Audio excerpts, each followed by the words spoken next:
Bonjour, bonsoir en fonction de l'endroit où tu te trouves et bienvenue sur la page Mademoiselle Marketing.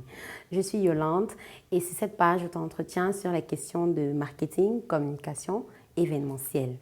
Alors, installe-toi bien et reste concentré. Je te reviens dans quelques secondes.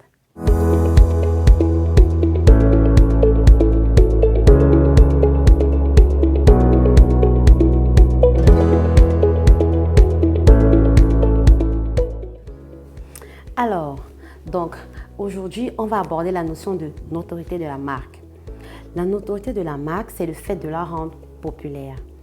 Pour rendre ta marque populaire, tu as besoin d'intégrer 5 grands éléments. Bien entendu, ces aspects peuvent être approfondis de plusieurs façons et demandent des compétences spécifiques. Mais ici, l'objectif est de te donner des éléments de façon stricte pour que tu comprennes ce qu'il faut à la base pour construire ta marque. Donc, en premier lieu, tu dois penser à avoir un site internet. Un site internet, c'est quelque chose qui permet de crédibiliser ce que tu fais, de rendre encore plus sérieux ton travail. Tu dois faire de la publicité. Et quand on dit faire de la publicité, ce n'est pas juste de créer une page sur des réseaux sociaux. Il s'agit d'un ensemble de choses, c'est-à-dire de construire un message, construire une stratégie à chaque fois pour pouvoir prendre la parole de façon intelligente. Tu dois également créer une communauté. Tu dois pouvoir l'entretenir. Sur les réseaux sociaux, aujourd'hui, la tendance est à être digitalisée, à être une marque digitale qui peut s'exprimer qui peut parler à plusieurs personnes à travers le monde. Et donc, de ce fait, tu dois créer une communauté sur les réseaux sociaux et l'entretenir continuellement. Comment l'entretenir? En créant un contenu de qualité. Tu dois proposer un contenu qui est utile pour ta cible. Ce peut être des éléments qui concernent ton activité, ta marque, tes services. Ce peut être également des éléments qui interviennent dans la vie de ta cible. Donc, leur mode de vie, leur façon de faire, un certain nombre de petites choses, des petites astuces qui peuvent les aider au quotidien. Ensuite, tu dois utiliser le référencement pour pouvoir rendre ton site populaire. Ça, c'est un ensemble de techniques qui permettent que les moteurs de recherche puissent mettre en avant ton site internet et donc ton contenu. En dernier lieu, tu peux également utiliser des ambassadeurs. Bien entendu, ce n'est pas automatique. Ceci répond également à une stratégie bien précise. Mais prends le temps de regarder autour de toi, de faire une petite étude avant de choisir ton ambassadeur. L'ambassadeur de ta marque doit être une personne qui produit un contenu et donc les valeurs sont alignées aux valeurs de ta marque.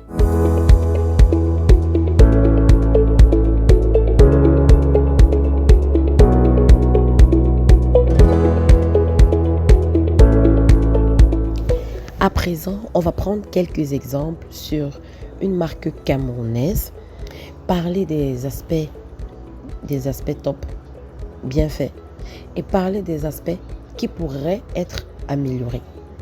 Ainsi, vous verrez de façon terre à terre les éléments sur lesquels vous pouvez vous appuyer pour continuer de construire votre marque. Comme je vous l'ai dit dans une précédente vidéo, c'est quelque chose qui prend beaucoup de temps. Donc, il s'agit pour le cas d'espèce de la marque Teint d'Afrique Cosmétique, qui est une marque camerounaise et qui a comme valeur le naturel et l'authenticité. Du côté des aspects qui sont à féliciter, les égéries choisies, nous avons cette image de Horta Pondo, qui est une célèbre actrice très connue dans l'univers camerounais et quelques pays d'Afrique. Elle a à son actif des séries où elle a joué des rôles majestueux. Elle a des films également où elle a apparu. C'est une femme qui, par ses sorties, par son attitude, dégage une certaine classe, une certaine élégance, une certaine distinction et qui est particulièrement naturelle. Elle est belle, elle est naturelle, elle s'assume et elle n'a pas peur de le montrer. Donc ça, c'est un très bon choix. Nous avons également cette jeune dame, Miss Banjo, qui est albinos, mais de par sa posture, elle dégage beaucoup d'assurance. Elle s'assume et elle est magnifique. On n'a qu'à voir le prix qu'elle a gagné. Ça, ce sont des aspects extraordinaires qui ont été mis en lumière par cette marque et qui sont à féliciter. Donc voilà 2 aspects sur lesquels la marque peut s'attarder pour montrer son authenticité et sa particularité. Maintenant, les aspects qui pourraient être améliorés, ce sont les prises de parole. Quand vous voyez par exemple cette sortie parlant du mot d'avion qui fait jaser depuis quelque temps au Cameroun, concernant les opérateurs que je ne vais plus citer, vous devez faire attention avec votre marque dans vos prises de parole, surtout s'il s'agit de mouvements de protestation des consommateurs. Il faudrait faire attention à ne pas dire des choses qui pourraient écorner votre image de marque. Soit vous structurez votre propos comme il s'y est, soit vous évitez de réagir au nom de votre entreprise. Vous pouvez le faire de façon personnelle sur vos pages personnelles, mais pas spontanément au nom de l'entreprise. Parce que si les choses ne sont pas bien faites, vous pourrez écorner l'image de votre marque et là, ça peut vous faire baisser en crédibilité. Nous avons également ce post qui parle du joueur Hakimi. Cet exemple a également fait la une pendant un bon moment, il y a quelques temps. C'est un joueur dont la femme réclamait le divorce et il était blâmé parce que soi-disant il avait mis les biens au nom de sa maman. Malheureusement, de mes investigations, ce n'est pas exactement ce qui s'est passé. Maintenant, on ne va pas rentrer dedans. Ici, c'est juste pour dire que il faut éviter de prendre position au nom de votre marque pour certains types de sujets populaires parce que si vous n'avez pas tous les éléments en main, vous pouvez discréditer votre marque et perdre en crédibilité. Donc voilà des exemples. Ici, on a abordé la question d'ambassadeur qui a été abordée, qui a été très bien choisie. Les valeurs de la marque, ils ont choisi l'égérie qui partagent leurs valeurs. Et donc, vous voyez donc que lorsque les égéries sont bien choisis, on a l'effet escompté. Maintenant, peut-être des pistes d'amélioration dans la façon de structurer les posts, dans la ligne éditoriale. Parce que les couleurs de cette marque-ci, par exemple, font penser à quelque chose de classe, d'élégant. Et donc, si dans les structures des posts, si dans le langage et dans la ligne éditoriale, il n'y a pas ce ressenti, on va manquer de cohérence avec le temps. Donc, on doit faire attention à ce genre d'aspect pour rester cohérent et impacter pour construire une marque forte dans le temps.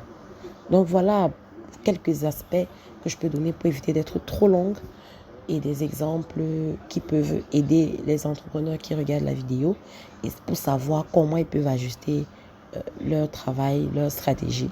Mais bien entendu, si cela n'est pas clair pour vous, vous pouvez venir inbox pour qu'on puisse discuter de long en large de votre marque.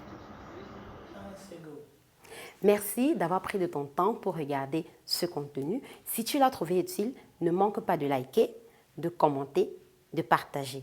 N'oublie pas de t'abonner pour recevoir les notifications et être au courant de la sortie du prochain épisode qui t'aidera à construire une marque forte. C'était Yolande pour te rendre plus efficace mais surtout plus pertinent.